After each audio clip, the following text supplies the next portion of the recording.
What's going on, everybody? Good morning. It is a beautiful Saturday morning here in Vancouver.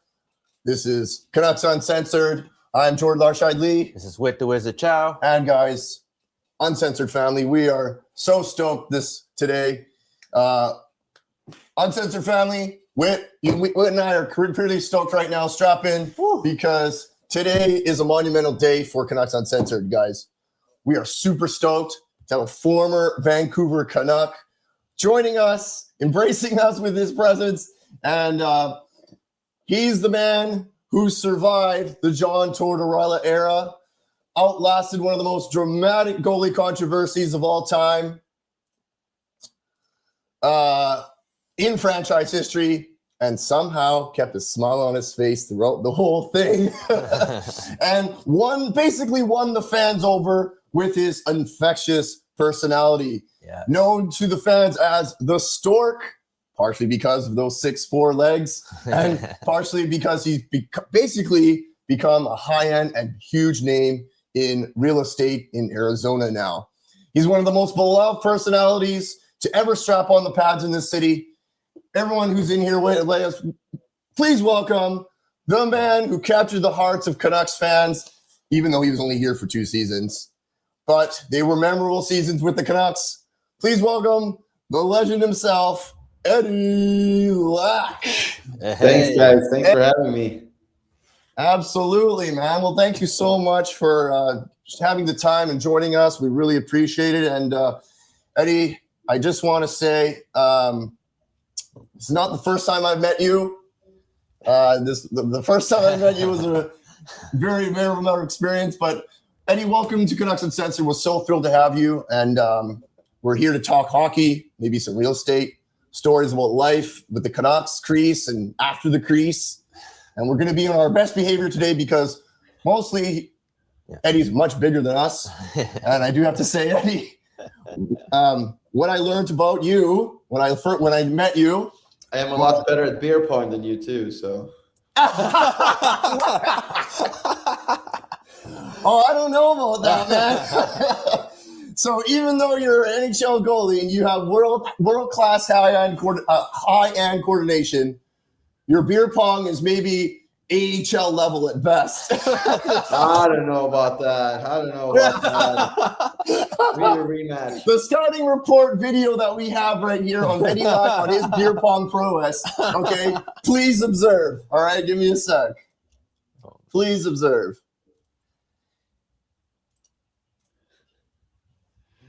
That's the way.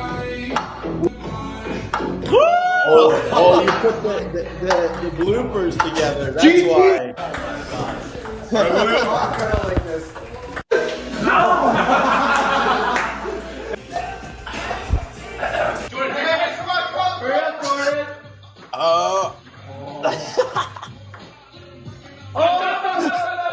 It's a tie game. Eddie.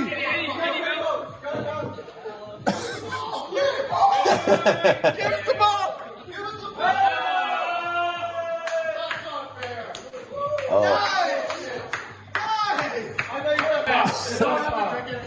For the signature! Yeah!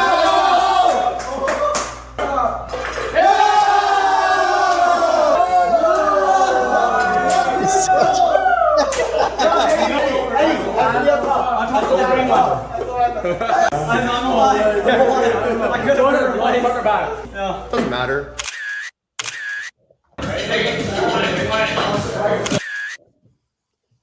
Oh man, dude, that is such good memories, Eddie. Yeah, so that was 3 years ago now. Can you believe it, man? I do think if your chest was bigger, we would have won. I'm working on it, man. I'm working on it. I'm putting in the push-ups and the bench right now, okay, every day. I love it. Hit the gym. But oh crap, Eddie, but yeah, that was my buddy Stag. Everyone, that was my buddy Stag, Nathan. Give shout outs to Nathan. Got married 3 years ago, but yeah, I can't believe that was 3 years ago, Eddie. Thanks so much again for doing that. That you're such a champ. That was so cool of you. So you were awesome to hang out with. And it just shows how much of a beloved personality and why you're such a beloved personality here in Vancouver, right? What? Oh, love you, Eddie. Absolutely, Awesome. absolutely. Well, Eddie, that's quite the intro we got to for you. Yeah. Anything? Any memories of that? Like anything you want to tell us or about that time? No, it was just like a great afternoon. I felt like, and yeah, like it's those things that you remember, you know, and I just had like a blast with you guys, and yeah, like you definitely made the best out of your stay here, I feel like. So we were in Scottsdale for just a few days. Eddie so graciously joined us, played drinking games with us for 4 hours. And dude, we made him drink. Okay. Definitely made him drink. But yeah, Eddie, we want to thank you for being here. I guess we just have a few things that we want to talk about. I guess first and foremost, how are you feeling about the Vancouver Canucks? And because I know you're still a big fan of our team, but the big question that all of us fans and me and Whit want to know, are you on Team Tank right now? Yeah, I mean, like, I kind of feel like everything is going like exactly to plan for the first time. Like, it's like this was probably something that should have happened 10 years ago, you know. So I'm hoping that this continues, and I'm hoping that the draft lottery curse will be over this spring, but that is to be determined. Absolutely. So I don't know about you, man, but we definitely didn't see this season shaping out the way it did. It's unbelievable how it's gone. But yeah, finally they're in last place. We want them to stay here. How were you feeling when were you shocked when Quinn was traded? No, there's so much talk, and I also felt like, I mean, Rutherford kind of opened that door in the summer too. I felt like, and I was shocked he was traded to Minnesota. Like, I didn't really see that coming. Like, I felt that that the Devils were going to be the destination for him no matter what, right? So, like, a little bit surprised that he went to Minnesota, but it felt like it was time. Like, I think that kind of like the first thing when Tocchet left and he didn't want to re-sign and everything, then everything kind of snowballed from there, I felt like. So no, definitely like at a good path for becoming better long term now, instead of just staying average forever. So yeah, absolutely, it's much needed, man. Absolutely much needed. Yeah. So even though we're in last place right now, Eddie, and are the Canucks? Say again. Stay there. I hope to stay in last place. Exactly. Stay there. We are basically cheering for all losses and goals against the Canucks right now. Awesome. So even though they're in last place, are the Canucks still your favorite team, Eddie? Yeah, of course. Okay. And like, I think especially like the time that I had in Vancouver and my connection with everyone there, like like it's definitely my favorite team. It's like the only alumni that I'm like a part of. Like I'm actually coming up in 10 days or something to play in the Shoresy thing. So I'm gonna play goalie for the first time in like 6 or 7 years, I think. So it's gonna be interesting to see. But no, the Canucks will always have a special place in my heart. Amazing. Yes. Well, that's awesome that you're coming on to play with Shoresy. I didn't know that, but now you're strapping on the pads again in a long time. It's going to be awesome to see. Well, okay. Well, since the Canucks are still your favorite team, okay, we we kind of understand, and you can let us know. I know you're not in the dressing room, you're not in the organization anymore, but we kind of know that the Canucks kind of have, or there's been talks and there's rumors that the Canucks have maybe a little bit of a culture issue right now. I don't know. Would you say that's true? I mean, I feel like they're back to being a young team again, and they don't really have the leader right now, right? Yeah, and definitely. And maybe that will come through the draft. Maybe that will come through free agency. Maybe that will come through guys that are on the team now. Just gets a little older and a little bit more mature, right? But yeah. They're definitely not like in a good spot to win now, but they don't want to be, I feel like. Totally.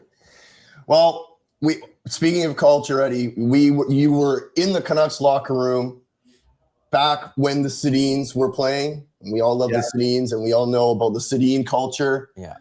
Can you talk a little bit about what was it like to be part of the Sedin culture, and what was Sedin culture? Can you tell us a little bit more? What was that like on and off the ice, and what were some key memories for you about Daniel and Henrik? I mean, I feel like it wasn't just like them, but them especially just kind of held everyone to a higher standard, when you have guys that have accomplished so much and they're the first ones to the rink every day, they're the last ones to leave, they're the hardest workers on the team, that kind of sets the pace for everyone else. And then you mix in the Malhotra, the Bieksa, the Hamhuis, the Burrows, the Kessler, all of those guys that were on that team. Legends. Right? It's just it was very you just wanted to come there every day and do your best, because they held everyone to such a high standard. Absolutely. Well, I mean, with the Canucks culture right now, we know, we're Canucks Uncensored. We're going to say what we want, but I don't know if the culture is the same necessarily right now. We're hearing about Elias Pettersson and his not being able to come into camp to shape and things. We don't know if he's holding up the higher standard like the Sedins did back then, right? Yeah. And I mean, it's, you could tell that it's not the same, right? And there's a point in every game where it gets tough and you have to dig in, and that's when you kind of fall back on those guys, and they just don't have those guys in the locker room right now. Totally.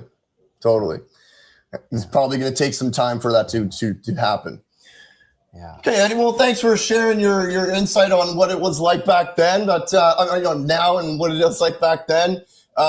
We wanted to ask you a few things about what it was like back when you were playing. I want you told us the story about the Heritage Classic, back in 2014. That's basically everyone. I mean, that's one of my favorite stories about you and how you supplanted Bobby Lou as the number one goalie. So tell me the story about how you found out about that. What were you feeling when you told that you were starting the game? And I know because you looked up to Bobby, you looked up to Roberto back in the day, and I think that you were roommates with him for a little bit. So tell me the story about that and how it made you feel. Yeah, no, I think it just made me feel weird, I think that everyone, including me, wanted Louis to play, but it's one of those situations, that was just how Torts was, with us, and he legitimately thought that I gave the team the best chance to win then. Do I agree? No, but it's still how he coaches and how he won a Stanley Cup, right? So It was like a weird situation for everyone involved, like especially like the day before when like we all knew that I was playing, and like you see Lou with his kids on the ice and everything, and this was something that like you really wanted him to like be able to experience after everything that he done for the organization and everything. But like I wasn't gonna like say no to play and get sent down to the minors the next day, you know. Totally. Well, yeah, I mean, being put on the spot like that, and you were saying that it probably affected the entire team. Would you say? Yeah, for sure. I mean, Yeah. it's like when you look back at it, that was kind of like the start of like what should have been like a rebuild almost, right? Yeah. I mean, we were competitive the next year too, when Milsey came in and played with me and everything too. But kind of like then, and like a couple of years later, wasn't really that competitive, and then the Sedins were still playing, obviously, so you wanted to like keep like a kind of competitive team on the ice for them, right? But then, I mean, once the Sedins retired, like that really should have been like the start of something to like really build new, like instead of trying to slap like a band-aid on it, right? But yeah, we're here now, and like it seems like they're doing it the right way now. So yeah. Well, hopefully, and Eddie, like you're saying, the rebuild should have started even way back then. We've been saying this on our show, like it's proof is in the pudding. But it sounds like the organization and your ownership is finally listening. Yeah, if they are listening to us. But one more thing about that time, Eddie. You don't even need to say anything. Yeah. So you were probably, I don't know if you were playing this game against Calgary or were you on the bench? What do you remember about this? Yeah, no, I was on the bench, and like I was just terrified that Lou was going to get in a fight with, I think it was Jonas Hiller on the other side or something, and then I was going to have to go ahead and play and everything. And I'm just like, God, like a nightmare.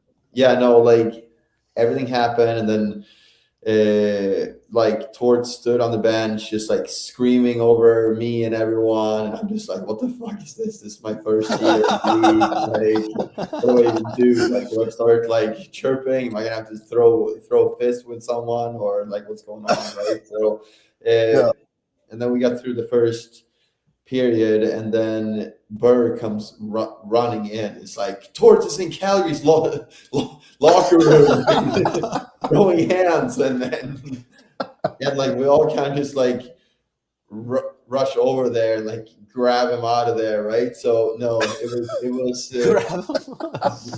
there's a lot of stuff that happened that year. I mean, like I almost feel like that year should like count as like a 5-year NHL career alone for that 1 year, so much happened, but yeah.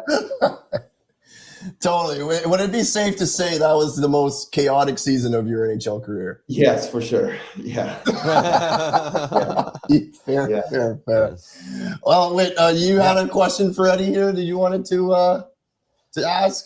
Yeah, you pulled up. Oh, yeah. Sorry. Yeah. So, Eddie, I don't know, just being on the Canucks, do you ever remember a time, or if you ever heard rumors of someone potentially coming to Vancouver at the trade deadline, let's say, and then we didn't get him, and you're like, oh darn it, like it would have been amazing to play with that guy? Do you have anyone that you probably know that it was close and you might have had a chance, even though we didn't get him? Maybe not even on the Canucks, but okay. Yeah, no, I don't know if we were like close like that on like a bunch of guys. I mean, when I was in Vancouver, it was more like we had our like core, so we were just kind of trying to add like some pieces like along the way, but like it wasn't really like, I mean, we had our core, so we like didn't really try to add like superstars or anything like that, right? So yeah, no, like we like didn't do a whole lot with the trading deadline and everything. It was more just like trying to add a few pieces here and there. Okay. So no one in particular really stands out for you that no, I don't think so. No. Okay, no problem. That's good. Well, Eddie, we're a podcast for the fans, by the fans, and we have we just want to get everyone's opinion on everything. But yeah, I think you would agree that Canuck fans are some of the most passionate fans in the NHL. Yes. Correct. Yeah. Absolutely. So, what is it about Canuck fans that you like compared to other fan bases that you've played for? Yeah. I mean, like I thought that Jersey was a great team to play for. Like Carolina was kind of just on the way up, you know. Like I think I was there like a few years before the fun started there, you know. Like definitely. We were still very, very young when I played there, and yeah, I think that like if I was there like a little bit later, like it would have been like a little bit more like fun with the storm search and stuff. I mean, like that shit's just way up my alley, I feel like. Totally. Yeah. But what would have been something, I don't know, you can answer this question or not, but what would have been something that you would want to have seen differently from Canuck fans, if anything? What, sorry? Well, okay, so you liked playing for Vancouver. You liked the fans, right? Yeah. Well, what was something about the Canucks fans, about the Vancouver fan base that you would have wanted to see maybe differently from us, if anything? I don't know. You know, like, I mean, there's always like the 5% of like a fan base that's awful, you know, like I don't think that you can get away from that like with any fan base, you know, like, so like there's always people that are going to have their opinion and everything. I mean, like shit, like I remember when Carey Price was in his like prime in Montreal, and there were people like that were Montreal fans and were like, "Yo, we should trade Carey Price," and I'm like, "You guys are just idiots!" Like it's like you can't argue with some people, you know. So it's definitely like a few people in every fan base that are just like not fun to be around, but you're just not gonna get that with each fan base, you know. Like I felt like the huge majority of like Canuck fans are just very passionate about their team and really supportive in general. Absolutely. Yeah. Well, yeah, I mean, we have that kind of fan here who, like, you look at it, you're like, what are you talking about? Well, we're kind of looked at sometimes when we say trade Elias Pettersson. And people are looking at us like, well, you're an idiot. Yeah, I know. But, like, I mean, he's also haven't played, like, great for the last 2 years either, right? So there's exactly. Yeah, but you're kind of stuck with that contract now, for good or worse. So totally. Yeah. Totally. Well, yeah, we're definitely feeling right now as a Canucks fan base, we're definitely a divided fan base. There's a lot of different opinions. There's a lot of different things that one side of the coin wants and the other side of the coin wants. It's always going to be like that. Yeah.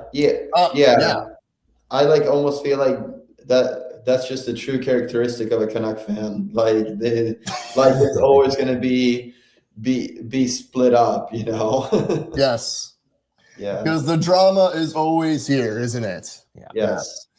And we have Nate in our comments here. He's giving you a shout out, Nate, the groom at the Stag. He says, "Hey Eddie, I challenge you to another game of titties." I'm in. Nice. Maybe they'll try to get you together when you come back for Shoresy. Well, we'll see. Yeah. Yeah, man. Well, yeah. I mean, do you have time for one more, or do you're good, yeah? Awesome. Wait, there was one more that you wanted to throw at him, right? Let's see here. Well, speaking of this one.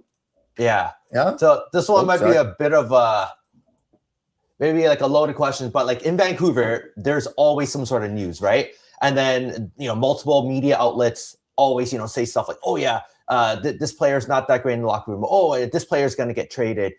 How often would you say the media is correct about these things and what happens maybe in the dressing room or on the ice, off the ice?